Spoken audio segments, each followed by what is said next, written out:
Welcome, and thank you for joining us for today's encouragement from Our Daily Bread on the 18th of October 2023. The Bible reading today is James chapter 1, verses 22 to 27. Do not merely listen to the word and so deceive yourselves. Do what it says. Anyone who listens to the word but does not do what it says is like someone who looks at his face in a mirror and after looking at himself goes away and immediately forgets what he looks like.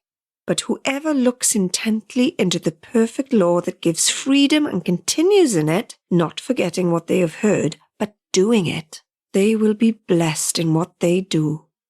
Those who consider themselves religious and yet do not keep a tight rein on their tongues deceive themselves, and their religion is worthless. Religion that God our Father accepts as pure and faultless is this: to look after orphans and widows in their distress, and to keep oneself from being polluted by the world.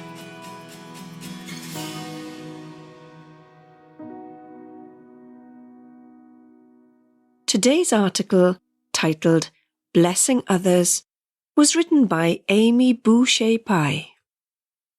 The Earl of Shaftesbury, the Victorian reformer and philanthropist, described his father as a selfish and cold-hearted bully, and his mother as a fiend, but he found love and acceptance through his mother's maid, Maria, who shared with him the good news of Jesus.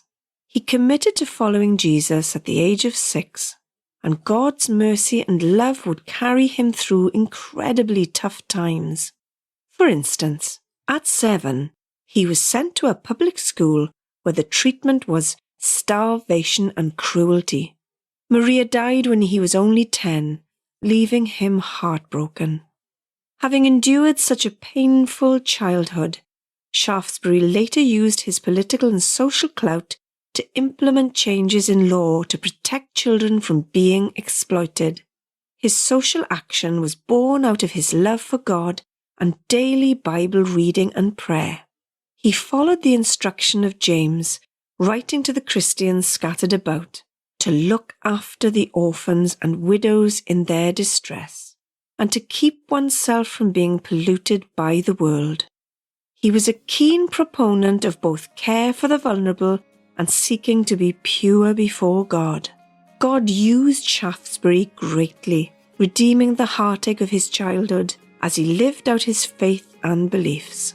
We too can find blessing in what we do. We can trust that our merciful God will multiply our efforts as we look out for those in need.